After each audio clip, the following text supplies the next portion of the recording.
ফিরে আসলাম আপনাদের প্রিয় অনুষ্ঠান জীবনের গল্প নিয়ে। আমাদের ক্যামেরার সামনে হাজির হয়েছে এক এতিম অসহায় একটি মেয়ে। জানতে চাই তার জীবনের গল্প। প্রথমে জানাই সালাম, আসসালামু আলাইকুম। আপু কেমন আছো? ওয়ালাইকুম আসসালাম। আপু তোমার জন্মস্থান কোথায়? জি, আমার জন্মস্থান নাটোরে।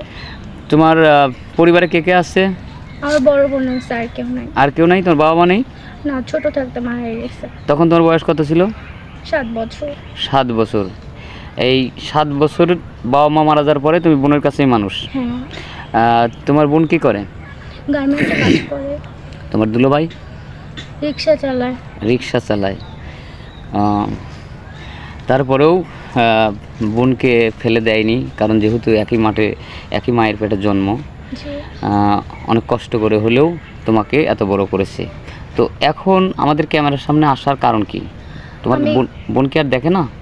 না, আমার বোন এখন বলতেছে যে মানে বিয়ে করে ফেলতে বলতেছে, কারণ তাকে এতদিন ধরে রাখা তো আর মানে যায় এতদিন না। ধরে তো রাখা যায় না। 22 বছর হয়ে গেছে। বলতেছে আমার মতো আমাকে কোথাও চলে যায়। ঠিক আছে, ভালো কারণ সিদ্ধান্ত। সে যে আমাকে বিয়ে দিয়ে দিবে তারও সেই সামর্থ্য নাই। সেই সামর্থ্য নাই? হ্যাঁ। মানে তোমাদের ওখানে বিয়ে করতে গেলে যৌতুক চায়। জি জি। যৌতুক দিয়ে বিয়ে দেওয়া মানে তোমার বোনের পক্ষে সম্ভব না। জি জি। কারণ সে তোমাকে যে খাইয়ে পড়ে মানুষ করছে, এটাই তার কাছে হ্যাঁ, হ্যাঁ। মানে অনেক কষ্ট হয়েছে। তো এখন চাচ্ছে যে তুমি কারোর সাথে সম্পর্ক হোক আর যেভাবে হোক তুমি নিজ ইচ্ছায় তুমি বিয়ে শাদী করো, জি জি। যেটা তোমার পক্ষে সম্ভব না। হ্যাঁ। কারণ প্রতিটি মানুষের হচ্ছে ইজ্জতই হচ্ছে মূল্যবান সম্পদ। হ্যাঁ। কোনো জায়গায় চাকরি বাকরির জন্য যাওনি? না, আসলে কোথাও চাকরির জন্য আসলে ওরকম যায়নি। কেন যাওনি? ভিতরে ভয় থাকে হ্যাঁ। যে এখন বড় হয়ে গেছি, যুবতী হয়ে গেছি, কেউ যদি খারাপ ইঙ্গিতে কথা বলে জি বা খারাপ দিকে তাকায়, আমার সম্মানহানি করে, এই ভয়। জি জি। আচ্ছা, আমাদের ক্যামেরার সামনে আসলে মানে এটা কিভাবে আমাদের এই খোঁজটা পালে? এটা আমার এক বান্ধবীর কাছে শুনেছি যে আপনার এখানে জীবনের গল্পে মানে জীবনসঙ্গী পাওয়া যায়, এই জন্য আমি বেশ কয়েকদিন যাবতই ঘুরতেছি যে কাউকে না কাউকে যদি আমার জীবনসঙ্গী হিসেবে পাই। তো আমি এত কষ্ট করে নাটক থেকে এসেছি, তো আপনার কালকে চলে যাব। বেশ 2-3 দিন হয়ে গেছে, কিন্তু এখনো আমি মানে আমার মনের মতো কোনো জীবনসঙ্গী আমি পাওনি? কেউ ফোনও দেয়নি? জি জি। বা ফোন দিয়েছে হয়তো ভাগ্য মেলেনি, এরকম জি, কিছু? হয়তো আমার কপালে নাই। ঠিক আছে, কোনো সমস্যা নাই, ইনশাল্লাহ হবে। এখানে এসে কেউ নিরাশ হয় নাই, ইনশাল্লাহ আগামীকালের মধ্যে একটা ব্যবস্থা হবে। না হলে হয়তো পরবর্তীতে চেষ্টা করবে, ইনশাল্লাহ হবে।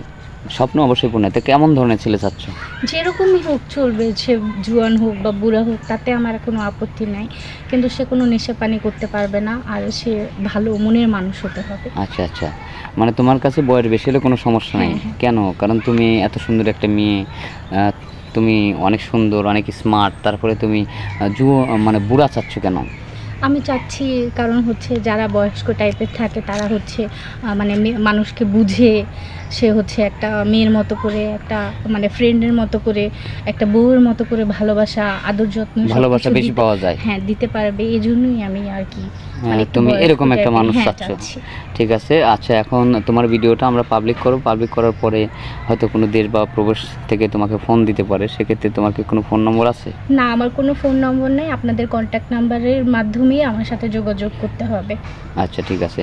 সুপ্রিয় দর্শক, শুনলেন, মেয়েটার কোনো পার্সোনাল ফোন নাম্বার নেই। আমরা স্কিপ বাড়াবো না। যদি এই মেয়েটাকে কারো ভালো লেগে থাকে তাহলে আমাদেরকে নক করবেন। স্ক্রিনে আমাদের দেওয়া নম্বর থাকবে, হোয়াটসঅ্যাপ ইমো থাকবে। কেউ অযথা ভিডিও কল দিবেন না। সেই সাথে ভালো থাকবেন, সুস্থ থাকবেন। আল্লাহ হাফেজ।